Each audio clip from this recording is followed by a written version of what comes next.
Good morning students. आज हम लोग क्लास 10th का फिजिक्स चैप्टर पढ़ रहे हैं और ये भाग 2 है। पहले मैंने फिजिक्स पढ़ाया है, उसमें बताया था प्रकाश के बारे में कि प्रकाश क्या है और प्रकाश किस प्रकार निकलती है, प्रकाश किस किस माध्यम में गमन करती है और प्रकाश की खोज किसने की। ये सारी डिटेल मैंने कर दिया है। आज हम लोग चलते हैं प्रकाश के स्रोत के बारे में पढ़ेंगे और प्रकाश किस किस माध्यम से निकलती है और प्रकाश में जो है प्रकाश के कारण या प्रकाश के लिए कौन कौन से स्रोत हैं। तो हम लोग पढ़ते हैं। प्रकाश के आधार पर वस्तु को दो भागों में बांटा गया है। प्रकाश के आधार पर वस्तु को या पदार्थ को दो भागों में बांटा गया है। तो प्रकाश कौन कौन से भाग हैं?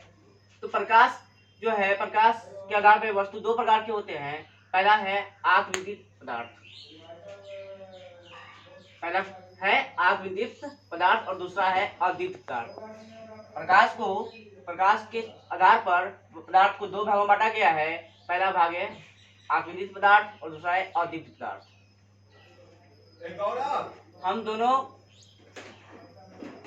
दोनों को डिफाइन करते हैं, दोनों को पहले समझते हैं कि आगविदित पदार्थ क्या है और अद्वितीय पदार्थ क्या है। तो आगविदित पदार्थ क्या है? वे पदार्थ जिनसे होकर प्रकाश आंतरिक क्रिया से निकलता है। वे पदार्थ जिनसे प्रकाश आंतरिक क्रिया से निकलता है वह आगविदित पदार्थ कहलाता है। अब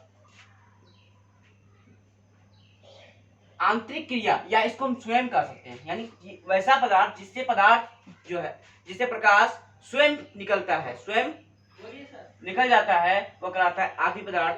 आगविदित पदार्थ जैसे कि सूर्य क्या होता है कि एक प्रकाश का स्रोत है और इसी से प्रकाश निकलती है।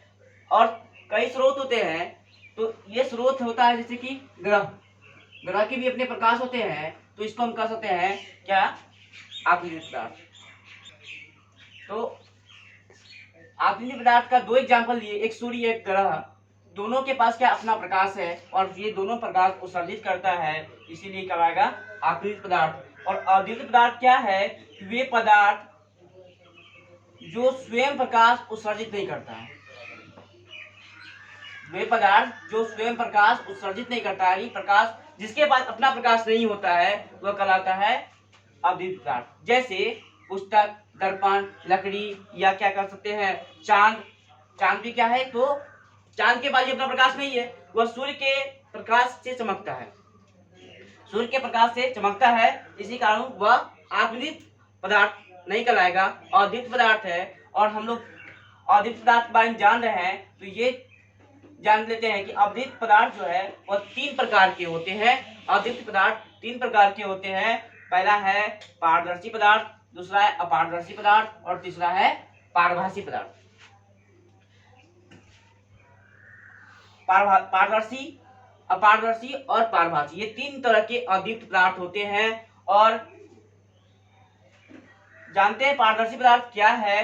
तो पारदर्शी पदार्थ वे पदार्थ जिनसे होकर प्रकाश गुजर सकता है, वैसा पदार्थ जिससे प्रकाश जो है आर पार हो सकता है, एक माध्यम दूसरे माध्यम जा सकता है, वो कहलाएगा पारदर्शी पदार्थ।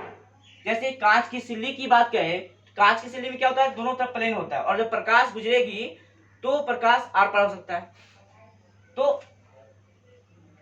क्या कह सकते हैं कि वह पदार्थ जिससे प्रकाश आर पार हो सकता है या उसके होकर गुजर सकता है, कहलाएगा पारदर्शी पदार्थ। उसके बाद है अपारदर्शी पदार्थ। अपारदर्शी पदार्थ किसे कहेंगे? वे पदार्थ जिनसे होकर प्रकाश गुजर नहीं सकता है, अर्थात वे पदार्थ जिनसे प्रकाश आर पार नहीं हो सकता है, वो कहलाएगा अपारदर्शी पदार्थ। हमारी पृथ्वी पर बहुत सारे ऐसे पदार्थ हैं जिससे प्रकाश गुजर नहीं सकता है,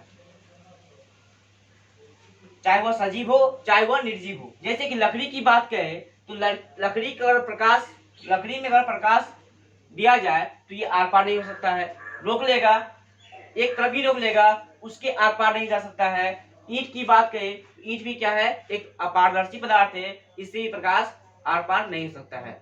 बहुत सारे एग्जाम्पल है, हम 2 एग्जाम्पल लेके चले हैं, इसे समझिए कि या परिभाषा से क्लियर है कि प्रकाश वह अपारदर्शी पदार्थ वह पदार्थ है जिससे प्रकाश गुजर नहीं सकता है, अर्थात आर पार नहीं हो सकता है। तीसरा है पारभासी पदार्थ। तो पारभासी पदार्थ क्या होगा?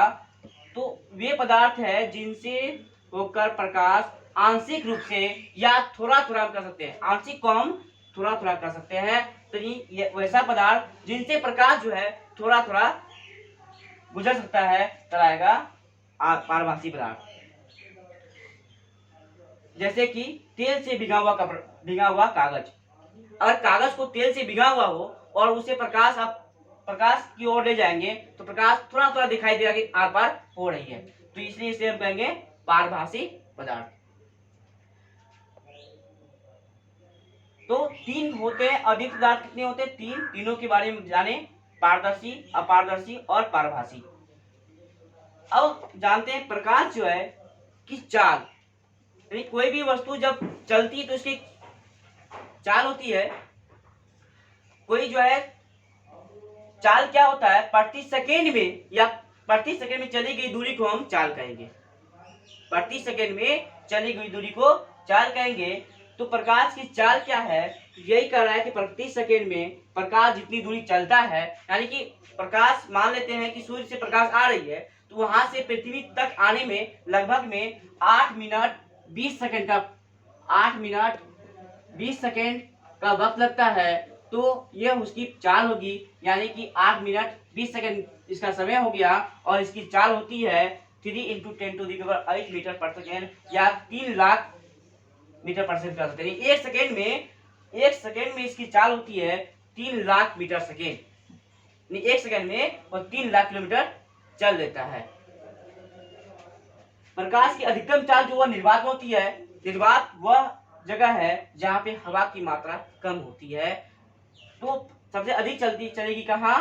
तो निर्वात में, और निर्वात में इसकी चाल होती है 3 लाख मीटर पर सेकेंड। तो निर्वात में इसकी चाल कितनी होती है? प्रकाश की चाल होती है 3 लाख किलोमीटर पर सेकेंड। और निर्वात क्या होता है? तो वह वैसा स्थान जहाँ पे हवा की मात्रा कम होती है। जहाँ हवा कम मिलेगा वहाँ निर्वात कहलाएगा, और निर्वात में इसकी चाल होती है 3 लाख मीटर पर सेकेंड। इसको हम लिख सकते हैं 3 × 10⁸ मीटर पर सेकेंड। और भी माध्यम में चाल है वो सारे हम बताएंगे नेक्स्ट क्लास में। और आज के लिए कुछ होमवर्क दे रहे हैं।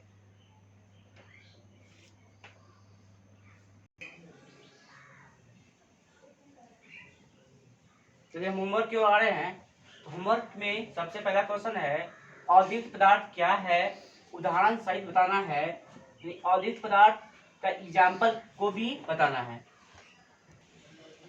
उसके बाद दूसरा क्वेश्चन है अद्वितीय पदार्थ कितने प्रकार के होते हैं और इसकी व्याख्या करनी है, अर्थात अद्वितीय पदार्थ के प्रकार के बारे में बताए। तो अद्वितीय पदार्थ के प्रकार का नाम भी लिखना है, उसका डिफाइन के साथ एग्जाम्पल के साथ बताना है। उसके बाद क्वेश्चन है निर्वात में प्रकाश की चाल कितनी होती है। उसके बाद है निर्वात किसे कहते हैं, और पारदर्शी अपारदर्शी का 5 एग्जाम्पल उदाहरण बताना है।